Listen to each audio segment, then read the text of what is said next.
On June 14th, the war in Ukraine was marked by an attack of the armed forces of Ukraine on the border region of Russia. In the morning, explosions were reported in a military base near the village of Klintsy in the Bryansk region. Several shells hit the military base and residential buildings nearby. As a result, a civilian woman reportedly lost her leg.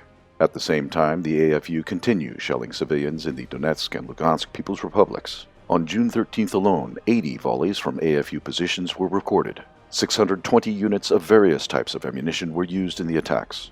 13 different settlements of the DPR were hit.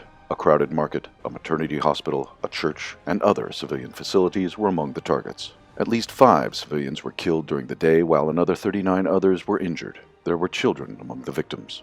According to the DPR authorities, the daily number of civilian victims exceeded the losses of the DPR military on the front lines. This tragedy remains beyond the attention of the mainstream media. Some of the European agencies even repeated Kiev's lies, claiming that the attacks were carried out by Russian forces.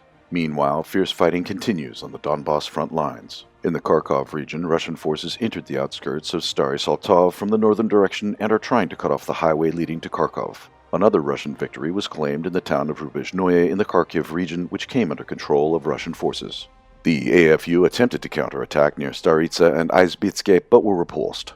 Ukrainian troops continue their attempts to slow down the Russian advance on the front lines between Izium and Slavyansk. The AFU are trying to repel Russian forces from the town of Balaklie, but so far to no avail. After heavy clashes, the village of Brote came under Russian control. According to preliminary reports, the town of Bogorodichin was also lost by the AFU.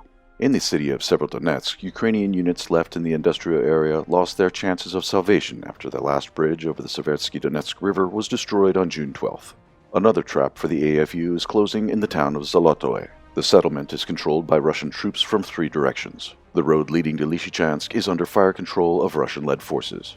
On the Donetsk front, the joint forces are yet to repel the AFU away from the Donetsk outskirts. So far, civilians are continuing to be killed in Ukrainian terrorist attacks. Thus, on June 13th, the head of the DPR announced the upcoming reinforcement of joint forces, including those of the Russian Federation, aimed at stopping the shelling of civilians in the DPR and the LPR.